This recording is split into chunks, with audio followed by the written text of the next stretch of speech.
What breaks a man faster in a world of dragons, elves, and beastmen? Not the monsters, the rent.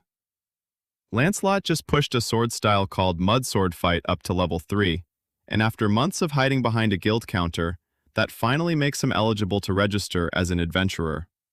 The most careful man in Grey Rock Town, the one with 3 rules he never breaks, is about to step out from behind his desk.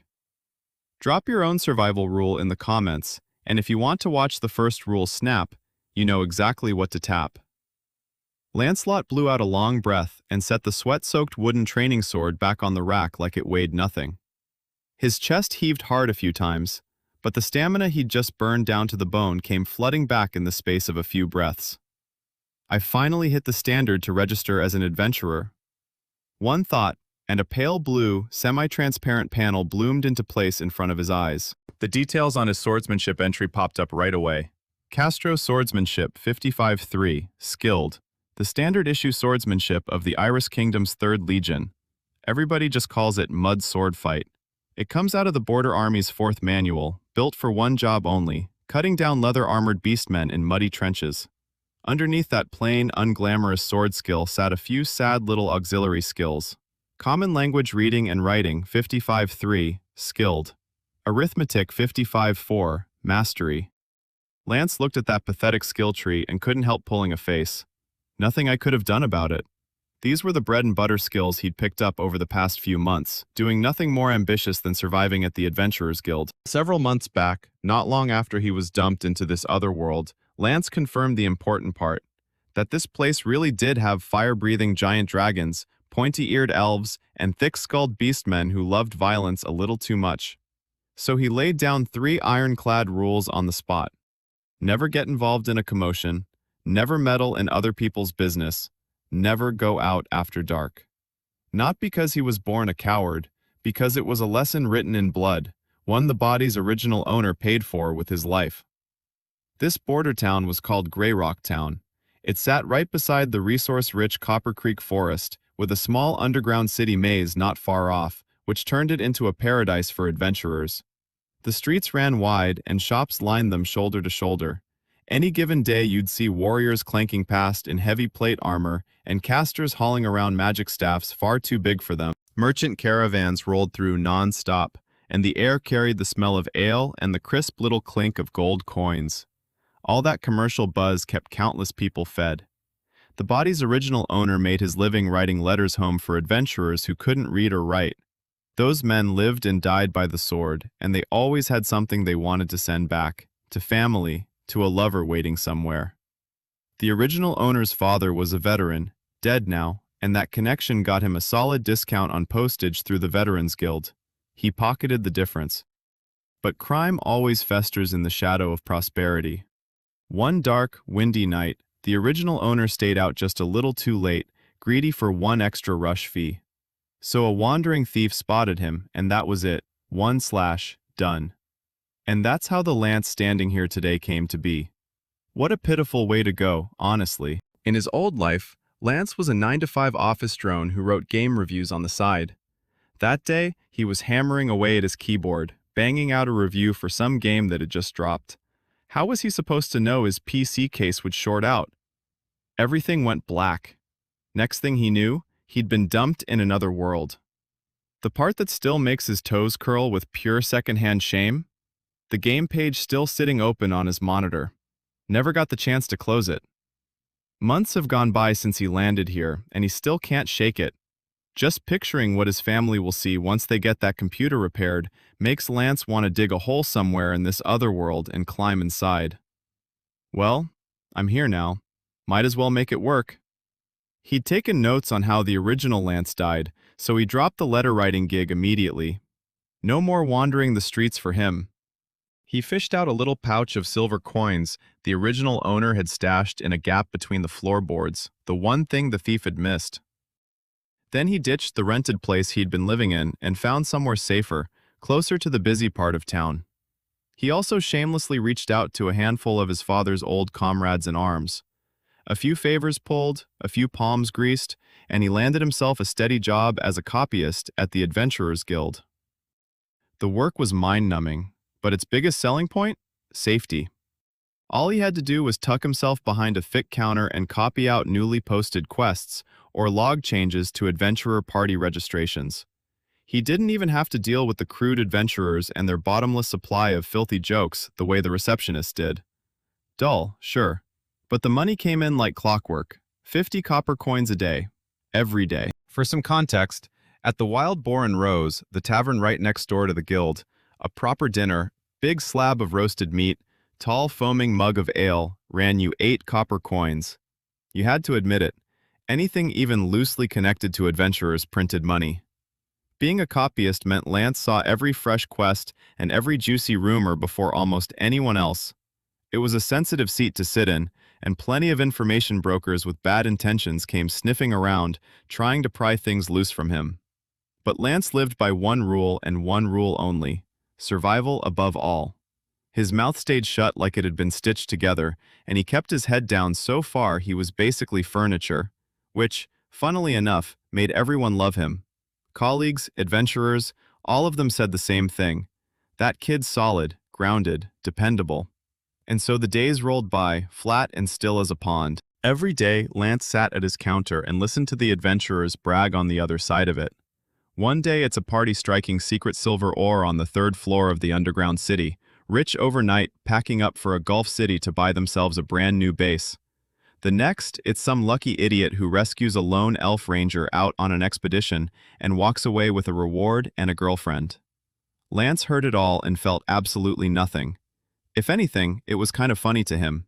He didn't envy the gamblers who traded their lives for coin. His goal was simple and small: stay alive a few more years and put away 10 gold coins.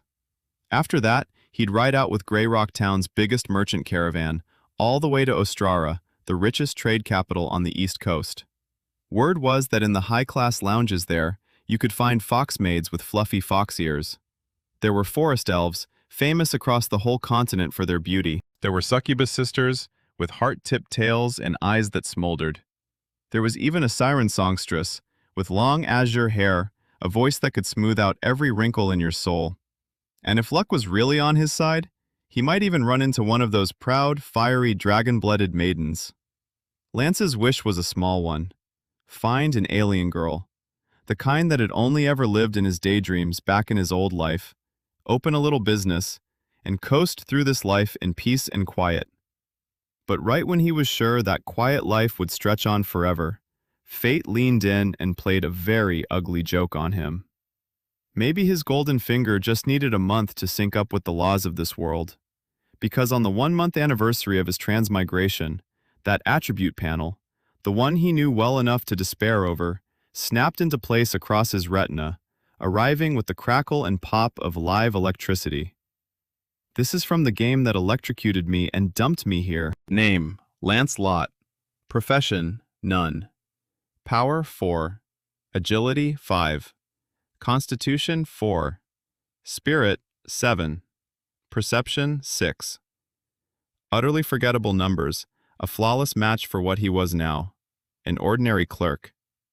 Only that one blood-red line at the very bottom, his talent, sat there screaming for attention. Description: Hevigmir, the world spring located in Niflheim in Nordic mythology. Effect: your stamina will be as inexhaustible as this source of the world, surging endlessly. No matter how strenuous the exertion, it can be rapidly restored through simple breathing. Additional effect: due to a mutated constitution, your sensitivity to pain and abnormal statuses will be greatly reduced. Lance read that description and his mouth twitched. You'd better be talking about the normal kind of sensitivity. There is nothing respectable about this talent.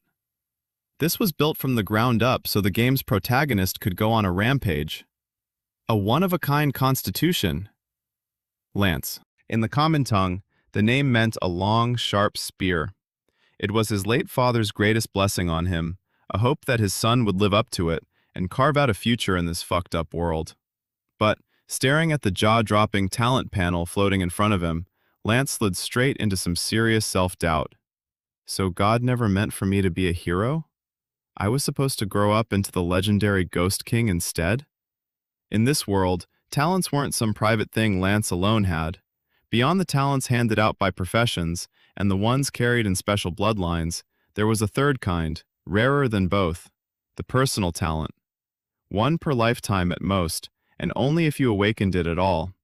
Their quality was sorted with no room for argument into 5 levels: ordinary, excellence, extraordinary, legendary, and mythic. And that glaring red on the panel? Lance had no doubt at all. That was mythic. He was a little embarrassed about where this talent had come from, but he couldn't pretend otherwise. The thing was powerful enough to break the game wide open. Calling it overpowered didn't even cover it. As long as he kept breathing, his stamina came all the way back, which meant that as long as his spirit held together, he could train without end, sharpening himself at a pace no mortal was ever supposed to reach. You have to understand, even veteran adventurers were often forced into a scrambling retreat from the crushing pressure of an underground city, simply because their stamina ran dry. But Lance, with this talent in hand, only ever had to worry about 2 things: whether his health bar was long enough, and whether his backpack was big enough. He would be a perpetual motion machine that never knew what fatigue felt like. Maybe I could give it a shot too? And just as that spark of ambition caught fire in Lance's chest, just as he started seriously weighing a profession change to adventurer, reality slapped him square across the face. The next afternoon, terrible news came down from the Adventurers Guild.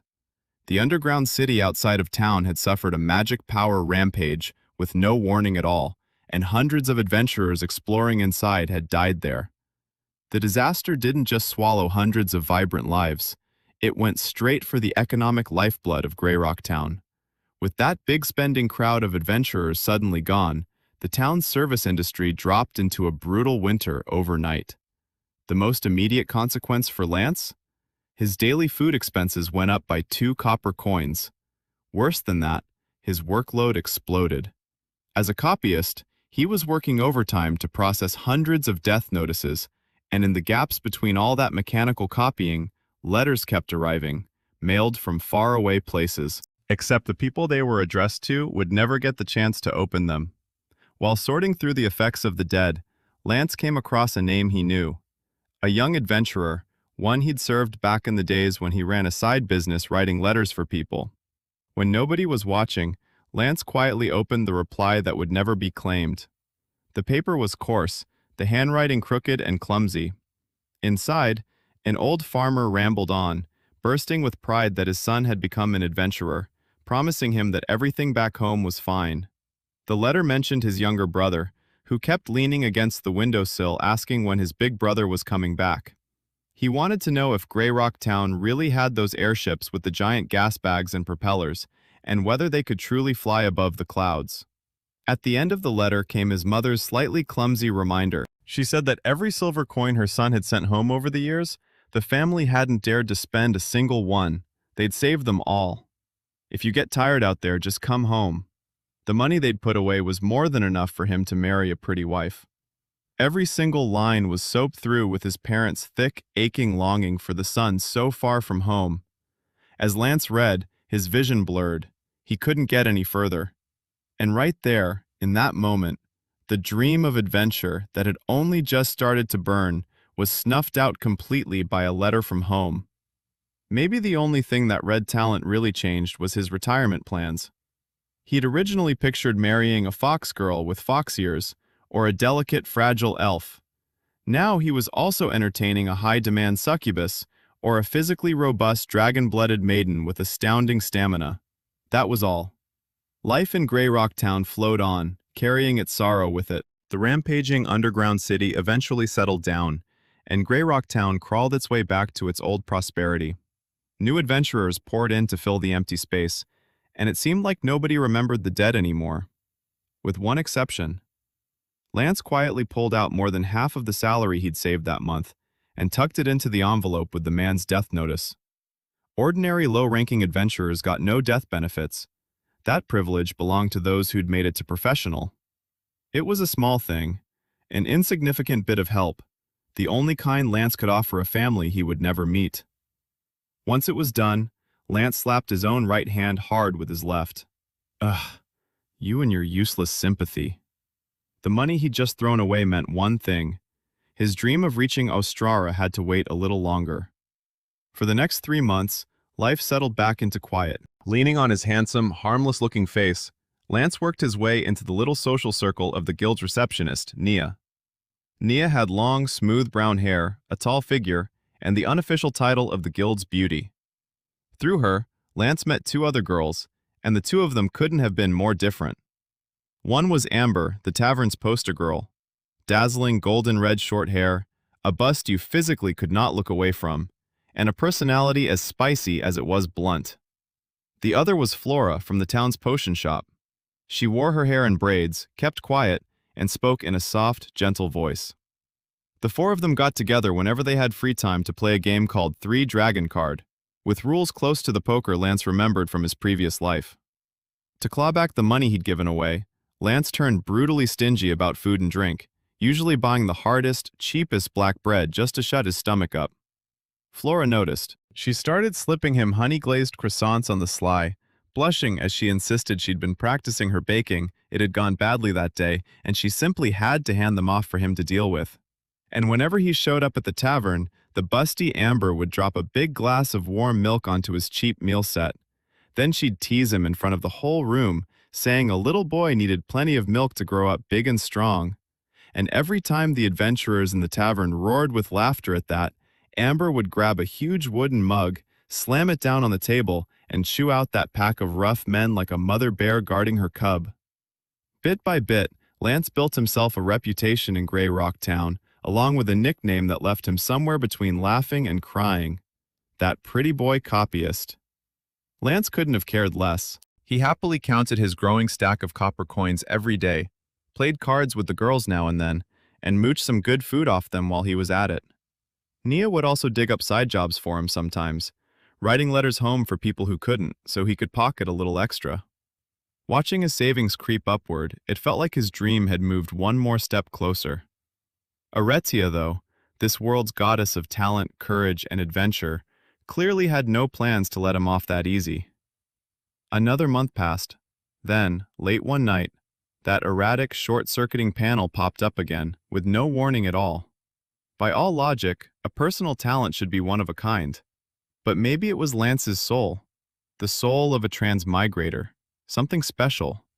After a long 4-month gestation, a second line of bright red text slowly surfaced. Description: Ouroboros, the great serpent of legend that bites its own tail, symbol of the eternal cycle and of immortality. Effect: 1 flawless resurrection per day. No matter how thoroughly your body is destroyed, even reduced to nothing at all, you will reassemble yourself and return to life in perfect condition. Additional: on resurrection, every negative status is wiped clean, and every ability on cooldown resets to 0. Lance had been lying in bed, halfway to sleep, when his eyes snapped wide open. He stared at the translucent pale blue panel hovering in the dark in front of him, his head filling up with curses he didn't dare say out loud. That filthy little game I played in bed? It actually followed me here? Stamina that never runs dry, plus the ability to pop back to full health on the spot, even if you get caught in the middle of a sholo scene with several women at once. Put those 2 talents together and you've got the perfect protagonist template. And Lance could feel it clearly, that short-circuiting sensation from the panel, the one that flickered like a bad wire, was gone. Completely gone. Which meant the system had stabilized. His personal cheat had finally, truly finished loading. And yet, staring at this deluxe setup, Lance didn't look thrilled. If anything, there was a flicker of conflict on his face. This talent was like a devil with an obscene figure, leaning in close, whispering, daring him to step out into that unknown and very dangerous world. Lance sighed, climbed out of bed, pulled a pen and paper from his drawer, and started doing the math. Per his original plan, as a senior copyist, his daily wage was 50 copper coins. Subtract the 8 copper coins he'd carefully budgeted for daily living, and he cleared 42 copper coins a day. Add the side work Nia kept finding for him, 5 family letters a week, 5 copper coins per letter.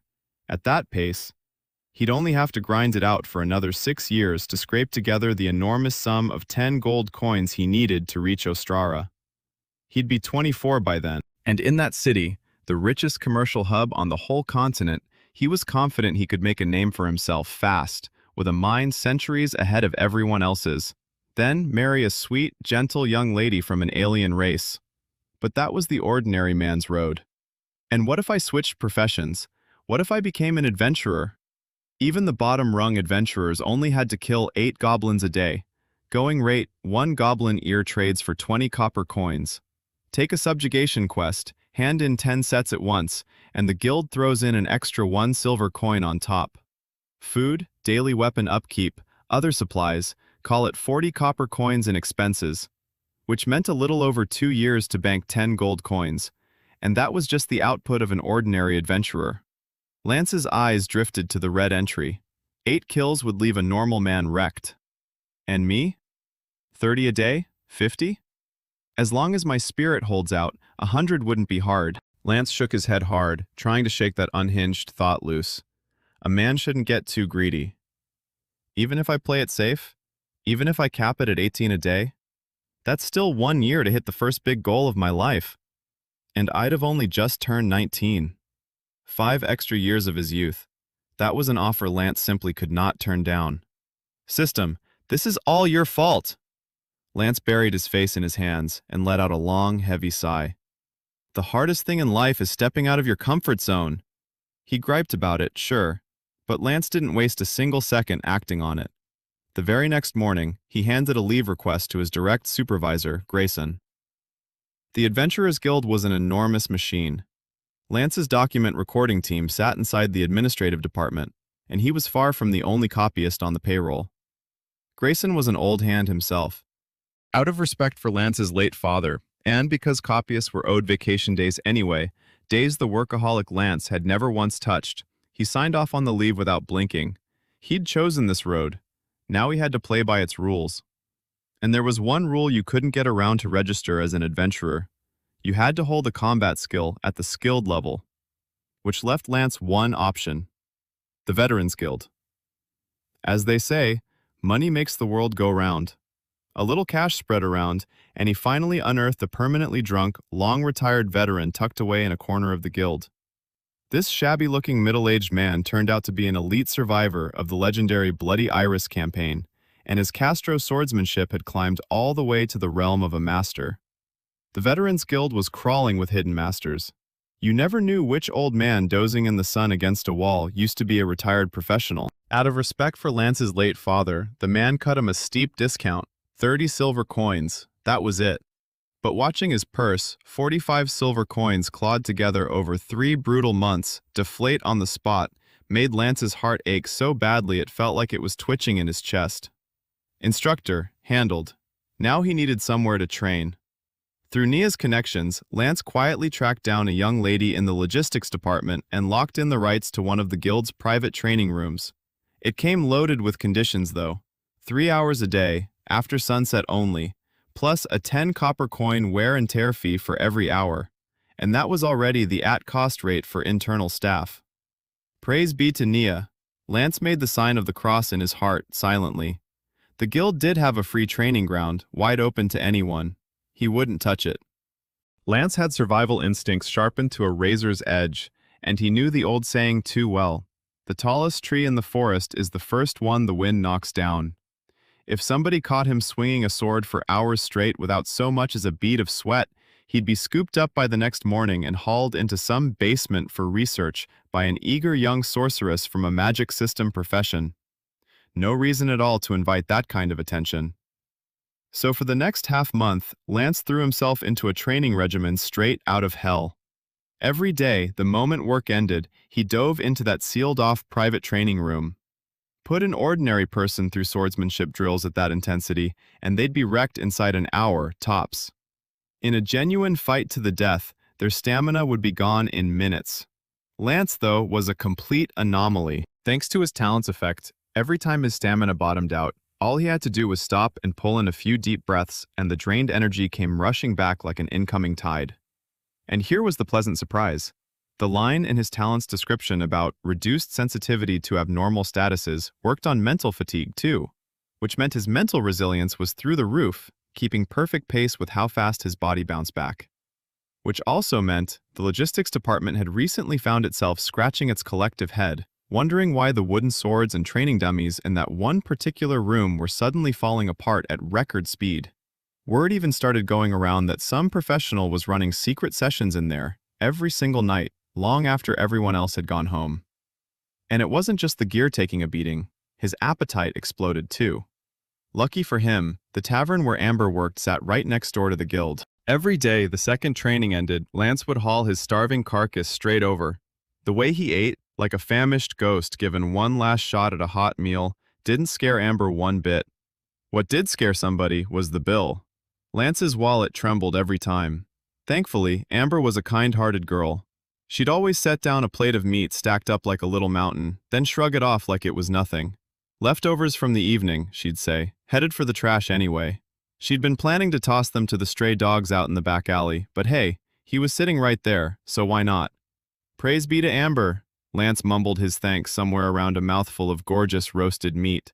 And thanks to this high-intensity training regimen, which honestly bordered on cheating, a notification popped up on his system panel on day 5. Late on the night of the 16th day. Half a month. That's all it took him to cross a swordsmanship threshold most people grind a full year for. The panel flashed again. Name, Lance. Profession, none. Power, 5. Agility, 6. Constitution, 5. Spirit, 7. Perception, 6. Talents, Havagmir's Boiling, red. Ouroboros Ring, red. Skills, Castro Swordsmanship, level 3, skilled. Common Language Reading and Writing, level 3, skilled. Arithmetic, level 4, mastery. This insane stretch of special training could finally wrap up. Tomorrow, when he clocked in, was the day he'd officially register as an adventurer.